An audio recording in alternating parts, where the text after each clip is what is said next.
강의 시작합니다. 여러분 안녕하세요. 오늘은 명절 들어가기 이제 시간인데 명절 때 뭐 복습하라고 말씀 못 드리겠습니다. 그죠? 사람들이 꼭 그렇더라고. 명절 많이 놀지. 그때 한번 시간 잡아서 내가 공부하겠다고. 안 되더라고요. 저도 해보면 어영부다 보면 그냥 일주일씩 끝납니다. 그래서 오늘 지난주에 공부했던 거 먼저 1시간 복습하고, 복습부터 하죠. 공법 뭐 밖에 없다? 반복. 한 거 또 하고 이것밖에 없어요. 왜? 못 알아들으니까. 한 번 들어서 들릴 수 있는 과목이라면 이건 공법이라고 할 수가 없습니다. 그러니까 반복적으로 자꾸 하는 수밖에 없다. 그래서 지난주에 했던 거 1시간 동안 먼저 정리하고 그 다음에 진도 나가도록 하죠. 쭉 칠판에다 써 나갈 거야. 그래서 지금 칠판 크기가 여기까지 될까라고 봤는데 조금 부족해. 사실 여기서부터 썼으면 좋겠어. 그런데 아니고 저 정도 갖고 쓰는 데까지 쑥 쓰면서 한번 보자. 그래서 1시간 동안에 딱 정리한 거 가급적이면 반복적으로 들었으면 좋겠습니다. 한 번만 듣지 말고 자꾸 반복으로 들어요. 어느 정도 내가 조금 공부가 됐다. 그러면 그걸 반복적으로 1시간짜리가 사실은 3시간 수업하는 걸 1시간으로 줄인 거니까 그걸 이해가 될 정도 된다면 자꾸 반복해서 들으면 말귀가 들어오면서 무슨 말이다 라는 게 정리가 쫙쫙 될 수 있어요. 자, 우리 지난주에 했던 거 뭐부터 왔었죠? 도시군 관리객으로 뭐 하는 거? 수립하는 내용을 보고 있었죠. 그 중에 맨 마지막 거 뭐부터 시작했었죠? 지난주 지구 단위 계획 구역을 지정하고 그 안에서 지구 단위를 수립하자. 그래서 먼저 지구 단위 계획 구역을 뭐하고? 지정하고 그 안에서 무슨 계획을? 지구 단위 계획을 수립하자. 그래서 지구 단위 계획 구역 지정, 지구 단위 수립 이렇게 크게 두 가지로 나눠진다 그랬었죠. 먼저 창문 좀 닫을 수 있을까?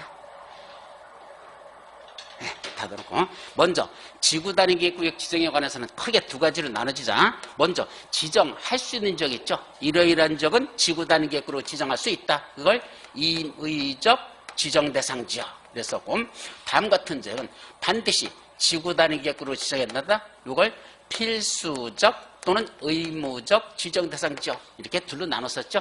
그 중에 지정할 수 있는 지역은 최소한 우리 두 가지는 기억하자 그랬었습니다. 첫째 머리자만 따가지고 용도 정택 대산관, 용도 정택 대산관이라는 지역의 전부 또는 일부를 뭐로다? 지구 단위 계획 구역으로 지정할 수 있다라는 게 있었죠. 이때 용도 정택 대산관 무슨 약자라 그랬죠? 첫째 용도 지구, 도시개발구역, 정비구역, 택지개발지구, 대지수성 사업지구, 산업단지 및 준산업단지, 관광단지와 관광특구라는 이런 지역들의 전부 또는 그런 지역의 일부를 지구 단위 계획으로 지정할 수 있다. 하나 있었고, 두 번째 뭐를 한다고 했죠? 두 번째 개발제한구역, 도시자연공원구역, 시가와 주정구역, 공원에서 뭐 되는데 해제되는 지역들, 이런 지역도 지구 단위 계획으로 지정할 수 있다. 그런 지역의 전부 일부를 지구 단위 계획으로 지정할 수 있다. 그랬었습니다. 개도시공에서 해제되는 지역에 있었죠. 근데 반드시 지구 단위로 지정해야 되는 거, 여기도 두 가지만 기억해요. 원래는 세 가지인데 세 번째 건 잘 안 나. 일단 두 가지는 기억하자. 첫째는 위에 있는 용도 정택 대상관 중에서 뭐만? 정택이 위에 거하고 밑하고 같이 연결돼 정비구역과 택지개발지구에서 뭐가 끝났어요? 사업 시행이 끝났다. END 끝났다. 그러고 몇 년이 지났다? 10년이 지난 지역. 10년이 지난 지역은 지구 단위 계획 구역으로 지정할 수 있다. 하여야 한다. 지정하여야 한다. 정비구역 택지개발지구에서 사업 시행이 끝나고 10년이 지난 지역 지구 단위로 지정해야 됩니다. 그래서 정택이 10년 이렇게 외우라고 했었죠. 그 다음에 개도시공 중에서는 어떤 거? 시공이 이것만 시가와 주정구역 공원에서 이번에 뭐 되는데? 해제되는데 그 해제되는 면적이 얼마나 된답니까? 30만 제곱미터 이상 된다면 그런 지역도 지구 단위 계획으로 지정하여야 한다. 쪽에 가장 핵심적인 내용들이 되겠습니다. 그럼 지구 단위 계획 구역이 지정됐으면 이 안에서 뭐죠? 지구 단위 계획을 수립하자. 이제 구역 지정, 계획 수립 둘로 나눠집니다. 그럼 지구 단위 계획 수립하자 할 때 여기에 반드시 필수적으로 반드시 포함시켜야 되는 내용 있죠? 필수적 포함 내용이라고 합니다.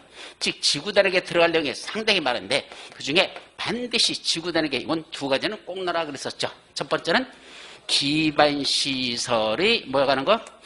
기반시설의 배치와 규모. 어떤 기반시설을 어디다가 얼만큼 설치할 것인지 기반시설의 배치 규모는 지구 단위에 반드시 들어가야 된다. 왜냐하면 지구 단위 계획은 주로 개발되는 지역에서 수립하는 계획이다 보니까 어디를 개발하려면 필수적으로 뭘 설치해야 된다? 기반시설 설치하는 게 꼭 필요하니까 개발하는 계획과 관련돼서는 기반시설 설치하는 게 반드시 들어간다. 자, 두 번째, 건축물에 뭐가 들어간다 했죠? 건축물의 용도 제한, 건폐율, 용적률, 건축물 높이의 최고한도 또는 최저한도에 관한 사항. 건축물의 용도 제한, 즉 지구 단위에서 여기는 이러이러한 건축물은 지을 수 있다, 이러이러한 건축물은 짓지 말라, 이런 게 건축물의 용도를 제한하고, 더 나가서 건폐율 몇 퍼센트, 용적률 몇 퍼센트, 높이 얼마까지 말아, 이런 내용들. 용, 건, 용, 높이 네 가지도 건축물과 관련돼서는 이런 내용들이 반드시 지구 단위에 포함시켜야 한다 라고 했었죠. 그래서 지구 단위에 반드시 들어갈 것. 근데 지구 단위 계획은 일종의 미더스 손이라고 그랬죠. 뭐든지 만지면 황금이 되는 손. 즉 지구 단위로 뭐 시켜주는 게 있다? 완화시켜주는 게 있더라. 이게 핵심이었었죠. 근데 원래 완화는요, 도시지역과 도시지역, 외지역 둘로 나눠져요, 원래는. 그래서 도시지역과 도시지역, 외지역으로 나눠놓고, 특히 도시지역에서 완화시켜주는 거, 뭐도 완화해준다? 첫째, 건축 제한도 완화시켜주고, 즉 여기는 이러이러한 건축물 건축하는 거, 더 건축 제한을 완화시켜주고, 또 뭐도 한다 그랬죠? 두 번째, 주차장 설치 기준도 완화하는 게 있다 그랬죠? 꼭 외우라 그랬어. 이때 주차장 설치 기준을 완화한다는 건 주차장을 더 많이 설치하라는 얘기야, 조금만 설치해도 된다는 얘기야?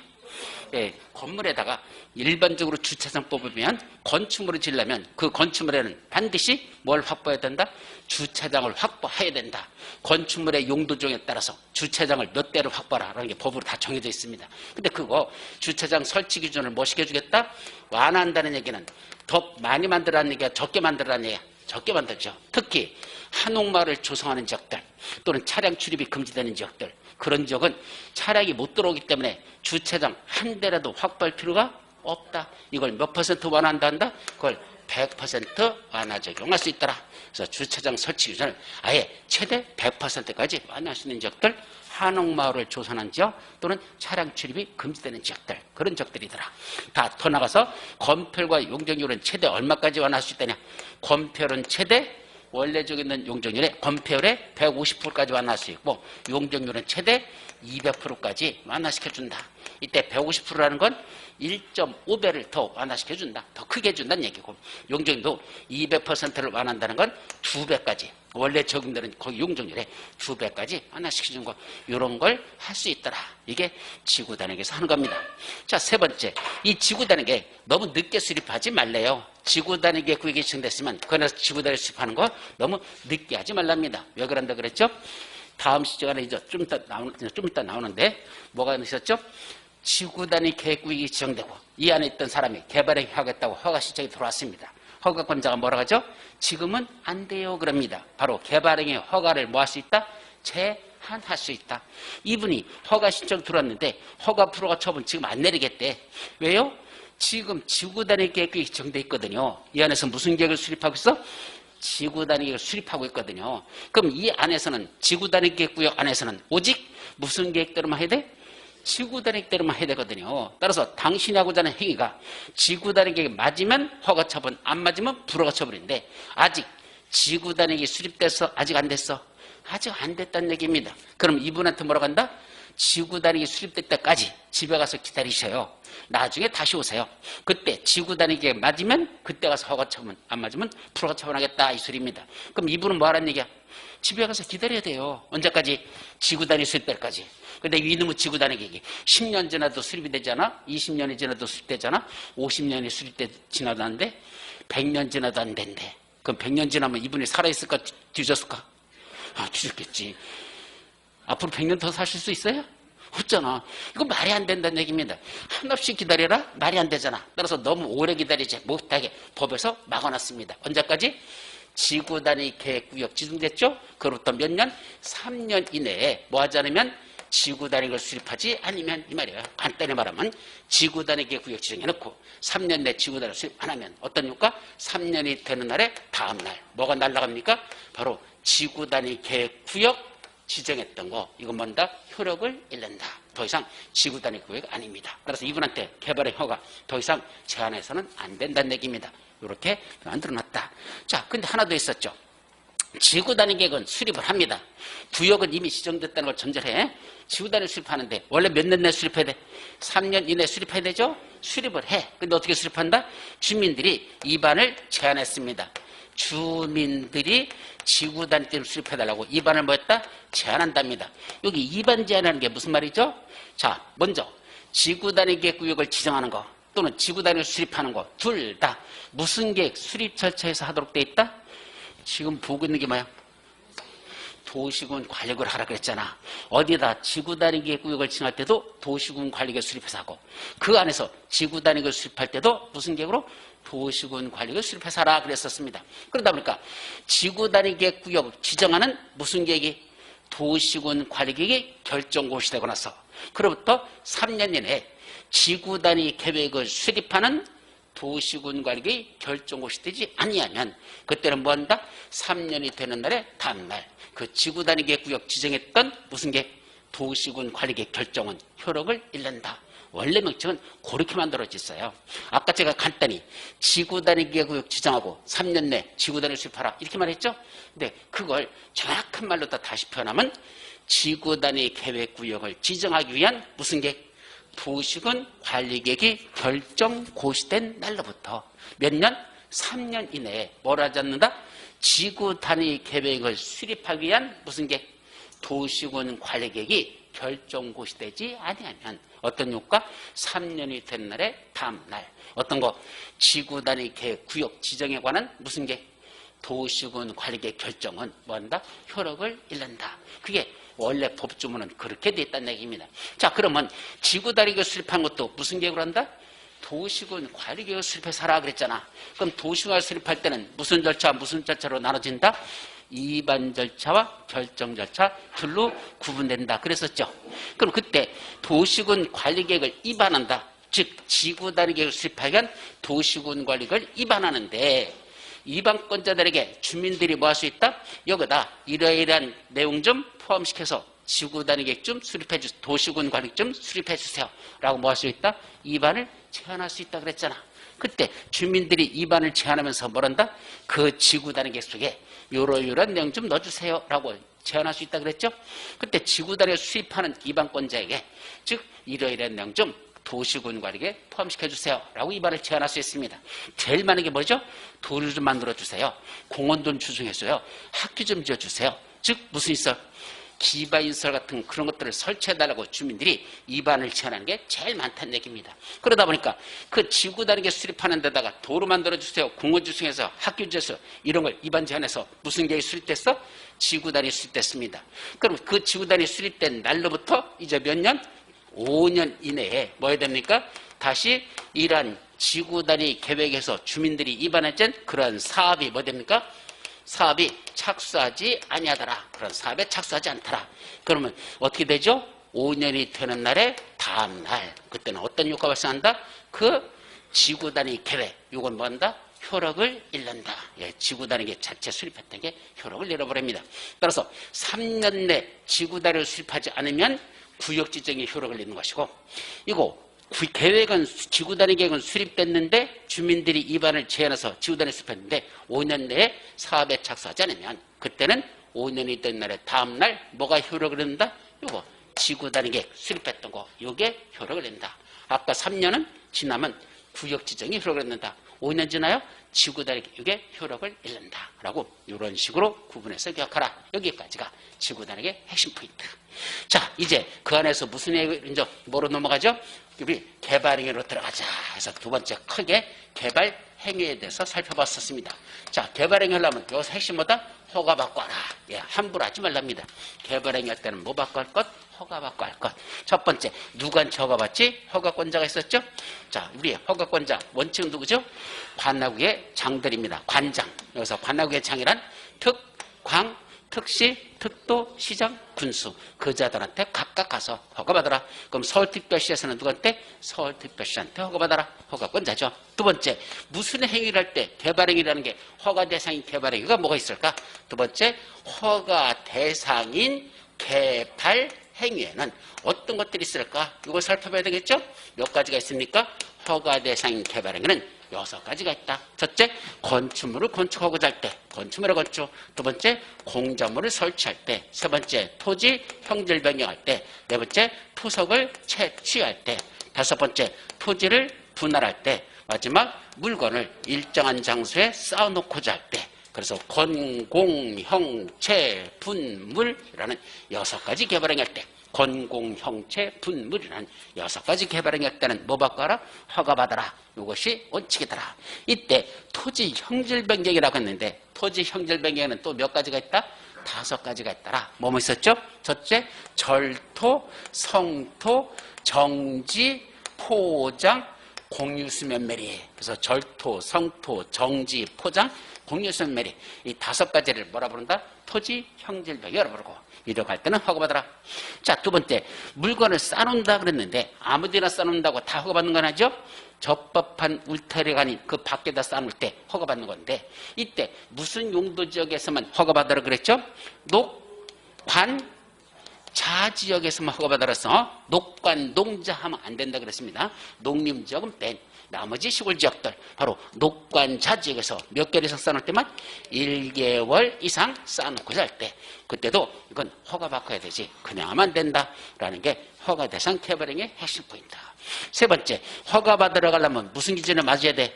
허가 기준에 맞을 때 허가 내줘라 그랬죠? 허가 기준에 맞아 허가를 내줍니다. 그럼 허가 기준에는 또 몇 가지가 있다냐? 원래는 5가지가 있어요. 이런 5가지 기준에 다 맞아야 허가 내주라 라고 해서 원래 머리 잘못하면 형도 사주기 동생만 사주지 말고 형도 사줘라 형도 사주기라는 5가지인데 그중에 첫 번째, 두 번째, 세 번째 것 요거는 다 중요한 겁니다. 첫째, 허가를 내주는 기준으로서는 토지 형질 변경하는데 이 형질 변경하는 면적이 용도지역별로 너무 크게 형질 변경하지 말랍니다.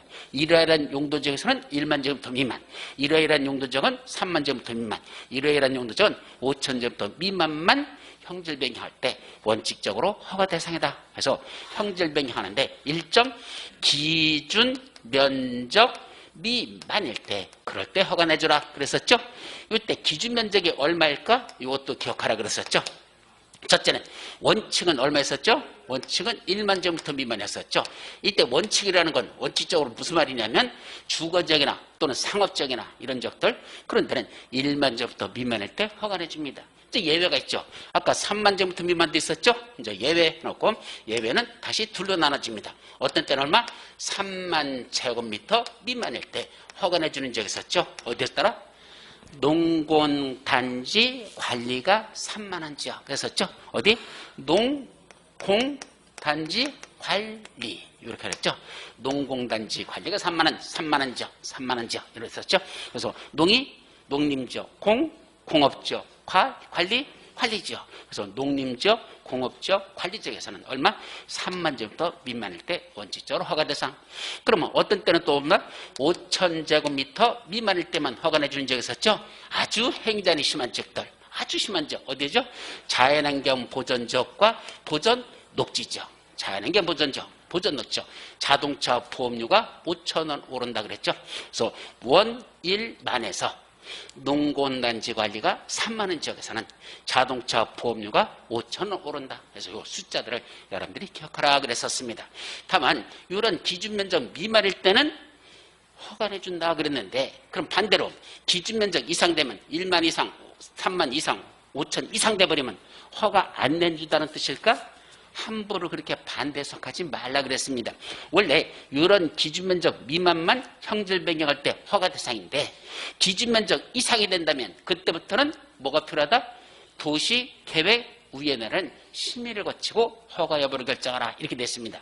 즉 기준면적 미만일 때는 도시계획의 심의를 거치지 않고 허가 여부를 결정하는 거고, 이 기준면적 이상 되는 그런 면적이 넓어지기 시작하면 그때부터는 허가권자 지 멋대로 단독으로 결정하지 말고 도시계획위원회에다 심의를 일단 붙여가지고 그 심의를 거친 후에 허가인지 불허가인지 그때 결정하는 거지, 기준면적 이상 된다고 해서 무조건 불허가 처분은 아니다. 그래서 기준면적 미만일 때 이럴 때는 도시계획의 심의 없이 허가권자가 허가 여부를 결정하는 거고, 기준면적 이상 돼버리면 도시계획의 심의를 거친 후에 허가 여부를 결정하라. 그렇게 해석해야 된다는 것. 자, 두 번째, 거기에 무슨 계획이 수립됐습니까? 도시군 관리계획이나 또는 성장 관리계획이 수립됐다면 그거에 어긋나지 아니할 때, 그럴 때 허가 내주라 했었고, 세 번째, 그 지금 개발행위가 이루어지고 있는 게 여기서 이루어지고 있는데 여기가 문제가 뭐죠? 여기다 뭐 짓겠다고? 유형병원 짓겠다고 개발행위 허가 신청이 들어왔다 그랬었죠? 근데 옆에서 지금 뭐가 진행 중이죠? 도로 공사가 진행 중에 있다 그랬습니다. 도로공사 중에 있었죠. 그러면 이 도로공사라는 건 한마디로 무슨 사업이죠? 기반시설 설치니까 도시군 계획시설 사업이죠. 근데 도시군 계획시설 사업과 도시개발 사업과 정비사업 세 가지를 합쳐서 우리 무슨 사업이라고 부른다? 도시군 계획 사업이라고 불렀었죠. 바로 개발행위 허가 신청이 들어온 이 땅 옆에서 무슨 사업이 시행되고 있다? 넓은 의미의 도시군 계획 사업이 시행되고 있더라. 그러면 그 도시군 계획 사업의 시행에 지장이 있어야 됩니까? 사업 시행하는데 지장이 없어야 됩니까? 지장이 없을 때, 즉 이 도시군 계획 사업 시행하는데 지장이 없을 때만 요거 뭐 내줄 것? 허가를 내주라. 따라서 공적 개발이 사적 개발보다 우선한다는 뜻입니다. 도시군 계획 사업이 시행되고 있는데 옆에서 개발에 허가시 들어왔어? 그때 허가 여부를 결정할 때 도시군 계획 사업 시행에 지장이 없을 때만 요거에 대한 허가를 내줄 것. 요 세 가지가 허가 기준에서는 가장 중요한 거죠. 자, 근데 허가 내주는데 무슨 허가가 있다? 조건부 허가가 있다 그랬었습니다. 이때 조건부 허가라는 건 무슨 말이죠? 너 이런 거 할래? 그럼 허가 내줄게. 이런 거 할래? 그러면 허가 내줄게. 이걸 뭐라고 한다? 조건부 허가. 몇 가지를 조건으로 붙일 수 있다? 5가지를 조건으로 붙일 수 있다 그랬었습니다. 그 중에 첫 번째가 뭐 있었죠? 너 여기다 공원 조성할래? 여기다가 도로 만들래? 그럼 허가 내줄게. 공원, 도로, 한마디로 무슨 시설? 기반시설 설치할래? 그에 필요한 땅 확보할래? 기반시설에 설치나 그에 필요한 용지 확보, 용지라는 건 땅을 말해요. 그러니까 이러이러한 기반시설 설치나 땅 너 확보할래? 이러이러한 기반시설 네가 설치할래? 그럼 허가 내줄게. 기반시설 설치나 그에 필요한 용지 확보. 두 번째, 위해방지시설 거기다 할래? 그럼 허가 내줄게. 위해방지시설 할 수 있죠? 그다음에 세 번째, 환경오염 방지시설 할래? 환경오염 방지시설 거기다 할래? 그럼 허가 내줄게. 또 네 번째, 경관 조치할래? 그 공사 현장에 보기가 지저분하니까 밖에다 가림막 같은 거 친다 그랬죠? 경관 조치할래? 그럼 허가 내줄게. 또 비탈면에다가 뭐 할래? 조경할래? 나무 심을래? 그 부해방지에서 조경할래? 그럼 허가 내줄게. 그래서 기반시설에 설치나 그에 필요한 용지 확보, 우해방지, 환경오염 방지, 경관, 조경을 필요로 하는 조치할래? 그러면 허가 내줄게. 뭐랬지만 더서 기위, 환경조, 기위, 환경조라는 이런 5가지 중에 한두 가지라든지 5가지 다 조건을 붙여가지고 이런 거 할래? 그럼 허가 내줄게. 그러면 개발행위를 하고자 하는 자는 이런 조건을 이행한다고 대답합니까? 돈 없어서 못한다고 합니까? 대답은 여시같이 잘한다 그랬죠. 못한다고 하면 조건부니까 허가 내줘 안 내줘? 안 내주니까 허가를 받기 위해서는 당연히 조건을 이행한다고 대답은 여시같이 할 거다 그랬습니다. 그래놓고 나중에 허가 받고 나서는 이 조건을 이행한다는다? 안 할 수 있잖아. 허가 받기 위해서만 대답했지 허가 받고 나서 이 조건 이행 안 할 수도 있잖아. 그걸 염려하여 뭐를 예치하게 할 수 있다? 그걸 염려해요. 이행, 보증금. 용어들 외우셔야지. 지금 용어도 못 외우면 진도 어떻게 나갈 거야. 이행, 보증금이라는 걸 뭔다? 예치하게 할 수 있다. 이거 이해 문제 예치합니다. 다만 끝발 있는 자들은 이거 예치하지 않아도 된다라고 했었죠. 끝발 있는 자가 누구였었죠? 바로 국가, 지방자치단체, 공공기관, 공공단체 이런 자들은 예치한다, 예치하지 않아도 된다, 예치하지 않아도 된다. 그래서 국지공 이거 이렇게 끝발 있는 국가, 지방자치, 공공기관 등 국지공은 예체해요? 예체하지 않아요? 예체하지 않습니다. 이거는 여기만 그런 게 아니야. 공법 전체가 다 마찬가지야. 일정한 예치금을 예치해야 되는 게 있는데 그런 예치금 누구는 예치하지 않는다? 국가, 지방자치, 공공기관 등은 그리고 돈 떼먹고 도망갈 놈들이 아니래. 그래서 예치하지 않는다라는 게 공법 전체가 그렇다 그랬었죠. 자, 마지막으로 이제 뭐가 나오죠? 개발행위 허가를 제한한 게 있었죠. 허가의 제한 했었습니다. 자, 이때 허가 제한이라는 건 불허가 처분하고 같다 다르다? 다르다 그랬어요. 이건 이쪽으로 넘어가서 보자. 자, 허가를 제한한다는 건 불허가 처분하고 전혀 다르다 그랬죠. 불허가 처분은 뭐죠? 허가 기준에 안 맞으니까 당신은 안 돼요. 그죠? 불허가 처분이야. 이 허가 제한은 지금 허가 불허가 안 따지겠다는 얘기야. 즉 허가 기준을 보지 않겠대요. 나머지 5가지 사유 중에 한 가지에 당신은 해당하니까 지금은 이 5가지 사유가 있어. 그런 사유에 당하면 지금은 허가인지 불허가인지 결정 안 하고 보류시키겠다는 얘기입니다. 유보시키겠다는 얘기죠. 집에 가셔서 좀 기다리세요. 일정 시점이 지나서 그때 다시 오십시오. 그때 당신의 하고자 하는 행위가 허가 기준에 맞으면 그때 가서 허가 처분, 허가 기준에 맞으면 그때 가서 불허 처분하겠습니다. 라는 걸 허가의 제한이라고 한단다. 자, 좀 전에 5가지 사유가 있다 그랬는데 그 5가지가 무엇일까? 이것도 여러분들이 꼭 기억해야 될 시험 문제 영순위들입니다. 자, 첫 번째는 무슨 지역에서만 그렇게 제한하는 게 있다 그랬죠? 녹지 지역과 계획관리 지역. 그래서 묶어서 뭐라 본다? 녹계 지역에서 녹지 지역과 계획관리 지역. 이게 중요해. 녹지 지역과 계획관리 지역이란 그 2군데 지역에서 첫째, 수목이 집단적으로 자라고 있거나 두 번째, 조수류 등이 집단적으로 서식하고 있는 지역 또는 우량농지 등으로 보존할 필요가 있더라. 그래서 이런 지역에서 여기 3가지가 있어요. 그럴 때는 재개발행위 허가를 제한할 수 있다. 두 번째는 개발행위로 개발해서 주변에 환경, 경관, 미관, 문화자가 크게 오염되거나 손상될 우려가 있으면 지금은 안 돼요. 라고 개발행위 허가를 제한할 수 있다. 환경, 경관, 미관, 문화재가 크게 오염되거나 손상될 우려가 있는 점. 세 번째, 도시군 기본계획이나 도시군 관리계획을 수립하고 있는 지역으로서 그러한 도시군 기본계획이나 도시군 관리계획이 결정될 경우 용도지역, 용도지구, 용도구역 등의 변경이 예상되고 이런 용도지역 등의 변경이 예상되고 그에 따라 개발행위 허가 기준이 똑같아요. 크게 달라질 거로 예상해요. 허가 기준이 크게 달라질 거로 예상되는 지역. 다시 한번 도시군 기본계획이나 도시군 관리계획을 수립하고 있는 지역으로서 그런 도시군 기본계획이나 도시군 관리계획이 결정될 경우 용도지역, 용도지구, 용도구역 등의 변경이 예상되고 그에 따라 개발행위 허가 기준이 크게 달라질 거로 예상되는데 대표적인 게 뭐 있었죠? 자, 여기 현재 용도지역이 무슨 지역이 있었어? 녹지지역이 있었습니다. 그런데 이 녹지지역이라는 용도지역을 무슨 지역으로 바꾸려고? 상업지역이라는 용도지역으로 바꾸려고 무슨 계획을? 용도지역 변경? 무슨 계획을? 도시군 관리계획을 수립 중에 있다는 얘기입니다. 도시군 관리 수립되겠죠? 그래서 용도지역이 변경되면 뭐가 되죠? 용도지역 등이 변경되면 개발행위 허가 기준이 똑같아요? 크게 달라져요? 크게 달라지죠. 녹지지역에서의 개발행위하고 상업지역의 개발행위가 어떻게 똑같습니까? 엄청나게 달라지죠. 그래서 크게 달라질 거가 예상되죠? 그때는 지금은 아직은 무슨 지역이 있어? 녹지지역이에요. 지금 용도지역이 변경 중에 있는 거야. 즉 용도지역을 변경하는 무슨 지역이 수립 중에 있는 거야? 도시군 관리가 현재 수립 중에 있어. 이번 절차 결정조사 지금 진행 중에 있는 거야. 그럼 이분이 허가 신청 들어왔죠? 녹지지역이니까 뭐 짓는다고 허가 신청 들어왔다 그랬어? 지난주에 이랬더란 거. 녹지지역에서 이분이 농사 짓고 있어요. 뭐 짓는다고 허가 신청 들어왔어? 돼지우리 축사.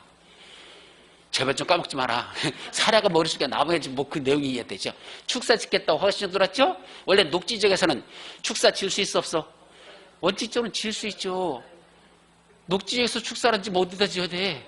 여기서 상업지역에다 지을 거야? 아니잖아. 농사 짓고 있다고 그랬잖아. 녹지에서 농사 지면서 옆에 축산업도 겸하는 거 되잖아요. 물론 수질오염 방지해야 될 그런 지역들, 상수원 보호구역 이런 데 있죠? 이런 데는 허가 안 나요. 그러나 그런 지역이 아닌 한 어차피 농사 짓는 사람이 축산업을 겸하는 건 대부분이기 때문에 웬만하면 허가를 내준다는 얘기입니다. 그래서 축사 짓겠다고 허가 신청 들어왔어. 녹지 지역에서는 원래 가능하니까 허가 내줬어야 되죠. 내줍니까? 지금은 안 된다고 합니까? 안 돼요. 그러죠. 그럼 이분이 아니 여기 되는데 옆에 있는 사람들 됐었는데 왜 안 돼요? 그러니까 이때 뭐라고 한다? 지금 상업지역으로 용도지역을 변경하려고 무슨 계획을? 도시군 관리계획이 수립 중에 있어요. 그렇게 말하죠. 그러면 좀 있으면 뭐로 바뀔 거야? 상업적으로 바뀔 거란 얘기입니다. 따라서 지금은 허가 불허가 여부를 결정할 수 없대요. 집에 가시려 합니다. 그리고 나중에 다시 오세요 그랬죠. 언제 오란 얘기야? 상업적으로 변경하는 도시군 관리 결정고시 되고 나서 그 다음에 오시란 얘기입니다. 그때 당신이 하고자 하는 그 행위가 상업지역이라는 용도지역에 맞으면 허가 처분할 것이고 안 맞으면 불허가 처분하겠죠. 그럼 상업지역으로 바뀌고 나서 축사 짓겠다고 하면 허가 내줍니까 안 내줍니까? 안 내주죠. 그거 내고 자식할 내용이 아니야. 상적으로 해봐. 요 옆에다 여기 상업지역이잖아. 여기다 축사 줬어. 말 되는 소리야 안 되는 소리야? 저기서 대주일에서 똥내서 맨날 폭폭 풍기면 여름에 여기서 다 숨 막혀서 죽으라고? 그거는 아닐 거 아니야. 그러니까 상업지역에는 축사 못 짓잖아. 그럼 그때 가서는 이분한테 뭔다? 불허가 처분 낼 수밖에 없죠. 그럼 이분은 뭔다? 허가 변경 신청해야 되겠죠. 그때는 축사를 짓겠다는 게 아니라 뭐 한다고 그랬어? 뭐 한다고 그랬어요? 정육점. 그래, 정육점 해야지. 돼지를 길리는 게 아니라 돼지를 잡아서 파는 식당, 정육식당 같이 겸해서 식당 해야 되지. 돼지 새끼 기르는 건 이제 사업지에서는 안 되잖아. 그러니까 그때는 불허가 처분이 떨어질 것 같으면 허가 변경 신청해가지고 다시 바꾸는 수밖에 없지. 이제는 축사는 못 짓는 지역이 되더라. 그러니까 그런 결정이 될 때까지는 허가 불허가를 결정하지 못하니까 돌아가 계세요. 허가를 제한할 수 있다. 이게 세 번째 썼죠. 네 번째가 뭐라? 좀 전에 했던 저거 지구 단위 계획 구역으로 지정된 지역. 지구 단위 계획으로 지정된 지역에서는 왜 개발행위 허가를 제한한다 그랬죠? 지금 안 된다. 왜 안 된다 했어? 지구 단위 계획 수립 중에 있어요. 지구 단위 계획 구역이 현재 지정됐는데 지구 단위 계획이 현재 수립 중에 있다는 얘기입니다. 따라서 이분이 하고자 하는 개발행위는 지금은 허가 불허가를 결정할 수 없대. 용도 지역에 따른 게 아니고 지구 단위 계획대로 개발해야 되니까 용도 지역대로 하는 게 아니야. 지구 단위 계획대로 해야 되니까 지구 단위 계획 수립되기 전까지는 당신이 하고자 하는 행위가 지구 단위 계획에 맞을지 안 맞을지 지금은 몰라. 왜? 계획이 수립되지 않았으니까. 집에 가 계시랍니다. 나중에 지구 단위 수립되면 그때 오십시오.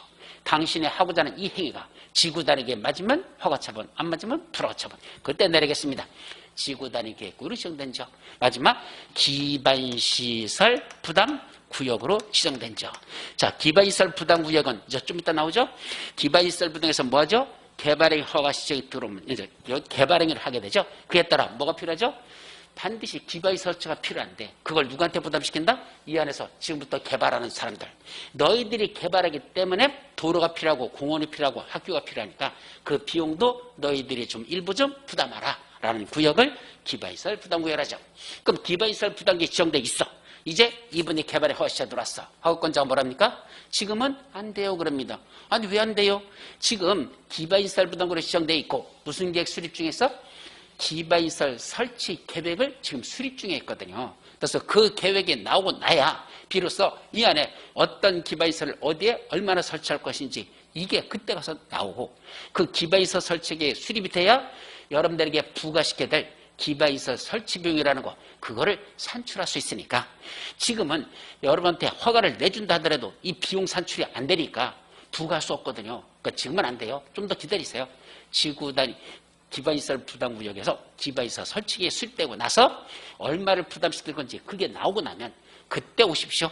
그럼 그때 가서 당신한테 허가를 내주다 한다 하더라도 기반시설 얼마나 부과시킬 건지 그것도 부과해야 되니까 그때까지는 지금은 허가를 내줄 수 없습니다. 기반시설 부담구역으로 지정된 지역도 기반시설 설치기에 수립될 때까지는 비용 부과를 할 수 없으니까 지금은 안 돼요 라고 제한할 수 있더라. 그래서 몇 가지? 5가지. 머리쯤 맞춰서 녹계 지역에서 환경이 오염되면 계획을 수립하여 지구 기반을 튼튼히 하자. 녹계 지역에서 환경이 오염되면 계획을 수립하여 지구 기반을 튼튼히 하자라는 5가지 사유가 있으면 개발행위 허가를 제한할 수 있습니다. 이때 당분간 안 돼요 그랬죠. 그 제한하는 기간이 얼마일까? 그것도 기억하라 그랬죠. 이때 제한 기간은 한없이 길어지면 안 되겠죠. 그래서 원칙은 몇 년만 제한하죠? 한 차례만 몇 년? 3년 이내에서 제한할 수 있습니다. 이때 제한 기간은 원칙 한 차례만 3년에서 제한하죠. 다만 예외적으로 몇 번만? 3, 4, 5번 이 3가지 네 번째, 5번째 감 그래서 3번, 4번, 5번 사유 이것만 한 차례만 다시 몇 년? 2년 이내에서 뭐 할 수 있다? 연장 제한할 수 있다. 2년 이내에서 연장 제한한다 그랬으니까 결국 1, 2번은 최장 제한해도 3년밖에 안 되고 3, 4, 5번은 3년 플러스 2년을 연장 제한할 수 있으니까 최장 5년 동안 제한할 수 있더라. 그래서 1, 2번은 최장 3년, 3, 4, 5번은 최장 5년간 제한할 수 있다. 이것이 핵심 포인트가 되겠습니다. 여기까지를 개발행위 허가하는 데서는 최소한 이것이 핵심 포인트가 되겠습니다. 자, 이제 뭐가 나오죠? 개발행위에 따른 뭐가 필요하죠? 기반시설 설치하고 하는 데서 특수한 구역 두 군데가 있다 그랬었죠. 특수한 구역. 첫째는 뭐가 있죠? 개발 밀도 관리 구역. 그래서 개발 밀도 관리 구역이 있었고, 또 하나 뭐가 있었죠? 기반시설 부담 구역. 여기 기반시설 부담 구역이라는 이 특수한 구역 두 가지를 살펴봤었습니다. 자, 먼저 개발 밀도 관리 구역이라는 개념적인부터 먼저 정리했었죠. 개발 밀도 관리 구역의 개념은 개발 쪽에는 뭐로 인해서 개발 행위로 인하여 뭐가 필요하다? 기반시설 설치가 필요하답니다.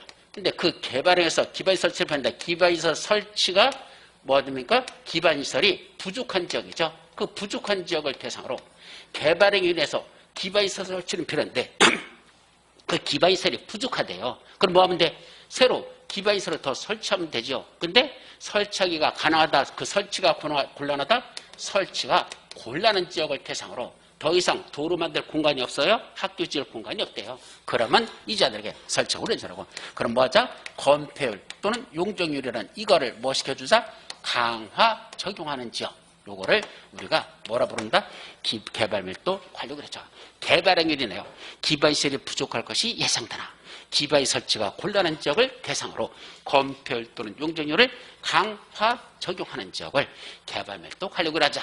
그럼 두 번째, 요거 어디에다가 설치하죠? 이게 설치 대상 지역 어디에다 설치합니까? 그런 건 바로 용도 지역상 이미 개발이 된 지역을 전제를 합니다. 그렇다고 100% 개발된 건 아니고 이렇게 개발이 됐는데 아직 개발되지 않은 땅이 있다 그랬죠.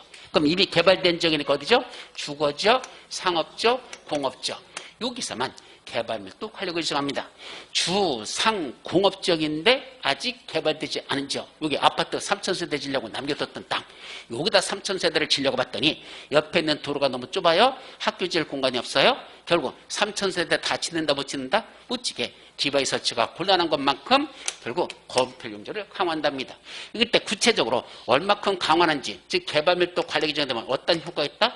해당 용도 지역에 적용되는 그 해당 용도 지역에 적용되는 그 해당 용도 지역에 적용되는 현재 뭐가 있었죠? 용적률 최대 한도에 얼마까지 강화한다 그랬습니까? 50% 포함해서 강화 적용할 수 있다. 이 50%까지 강화 적용할 수 있다 그랬습니다.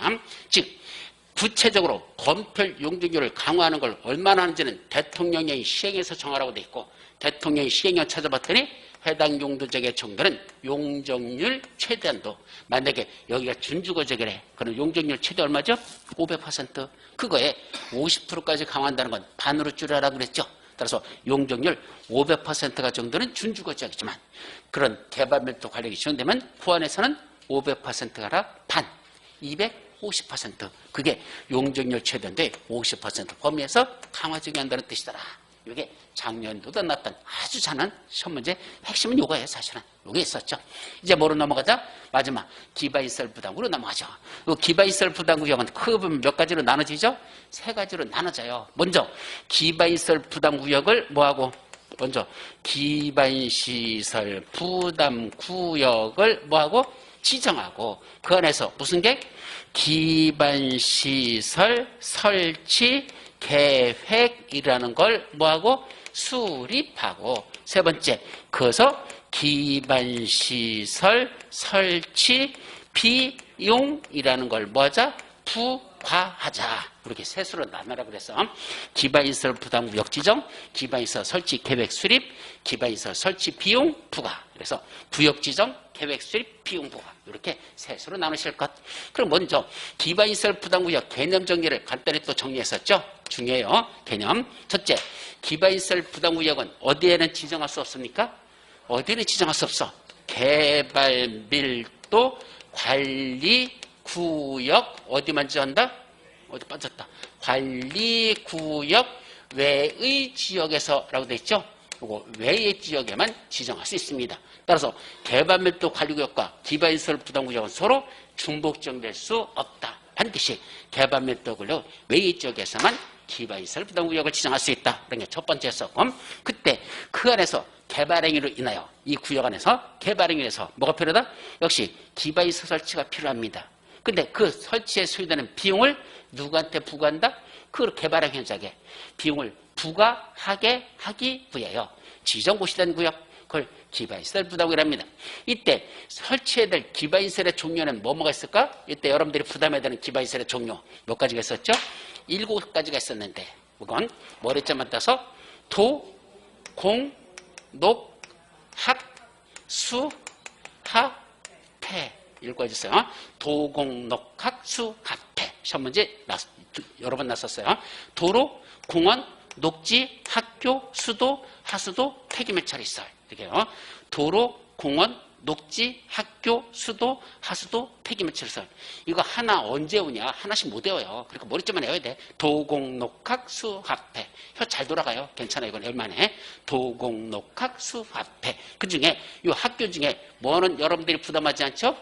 대학교는 여러분들이 부담할 대상이 아니라 그랬죠. 초등학교, 중학교, 고등학교는 의무교육이고 우리 애들이 다녀야 될 학교니까 그건 여러분들이 일부 부담하지만 뭐까지는 대학교 짓는 것까지도 여러분들이 부담하지는 않습니다. 따라서 학교 중에 대학교는 제외.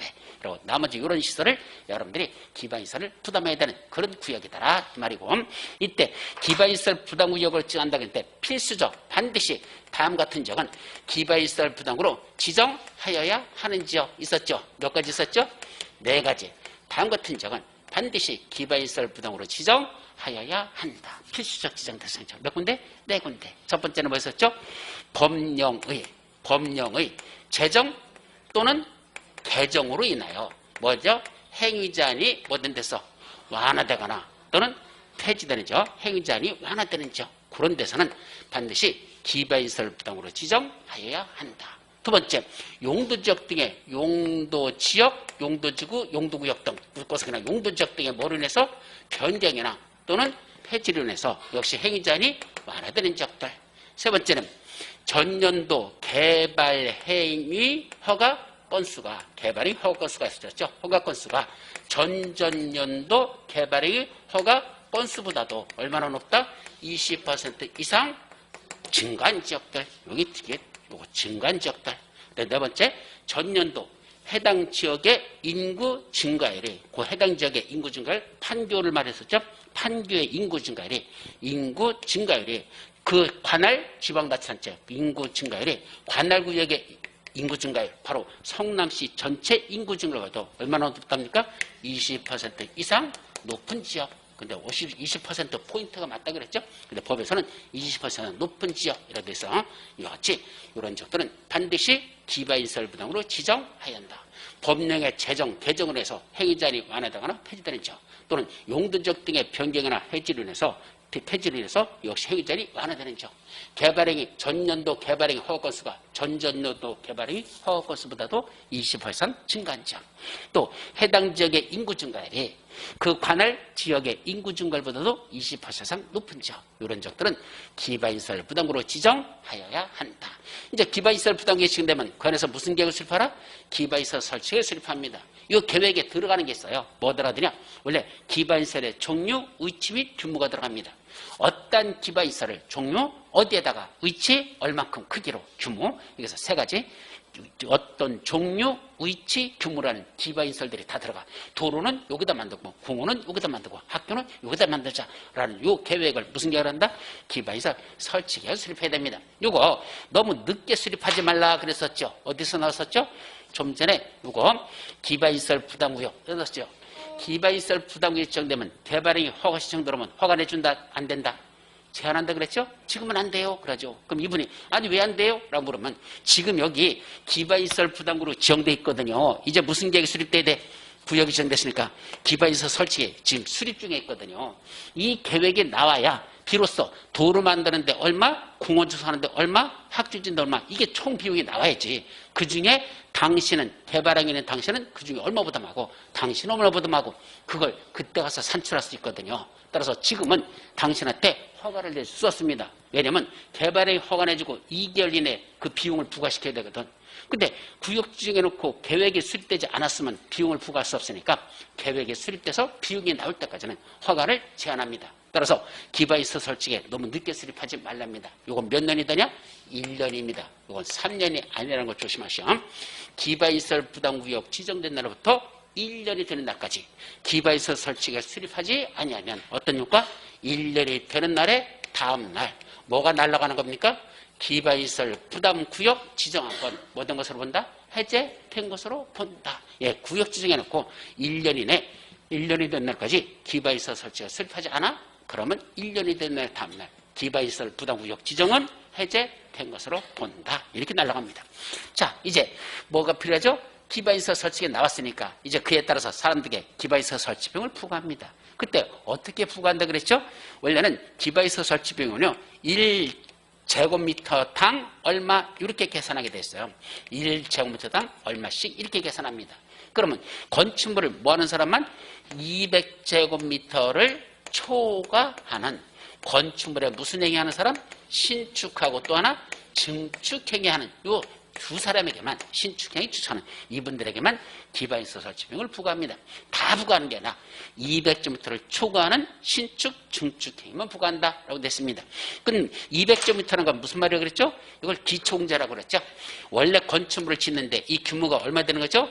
연면적 400제곱미터 되는 건물을 짓는다 그랬었죠. 그 연면적 400제곱미터 되는 건축물을 짓려면 이 사람에게 기반시설 설치 비용을 얼마나 부과할까?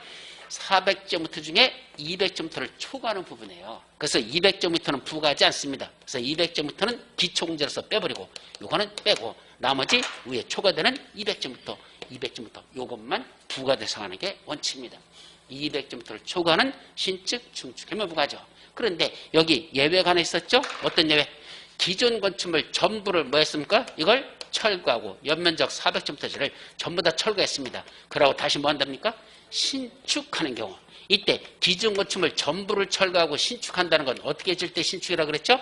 종전보다 더 크게 질 때 신축이라고 그랬습니다. 따라서 연면적 400제곱미터 건물을 전부 다 해체 뜯어내고 다시 연면적 800제곱미터짜리 건물을 새로 신축을 했다면 그때는 얼마큼이 부과 대상 면적이 될까요? 그때는 기존 건축물 200제곱미터를 초과하는 부분이 아니고 200초가 아니고 기존 건축물의 건축 연면적 기존 건축물의 건축 연면적 얼마 있었죠? 400제곱미터. 그 기존 건축의 연면적 400제곱미터를 초과하는 부분 요 400제곱미터가 기초공제로 빠지고 위에 초과되는 이거 얼마죠? 400제곱미터. 이것이 부과 대상 면적이 된다는 것. 자, 요것까지가 여러분들이 지난주에 봤던 내용들 핵심은 여기까지입니다. 맞죠? 자, 이제 잠시 쉬었다가 오늘 나갈 연주 뭐죠? 도시계획법이 무엇인지 다음 시간에 살펴보도록 합니다. 쉬었다 가시죠.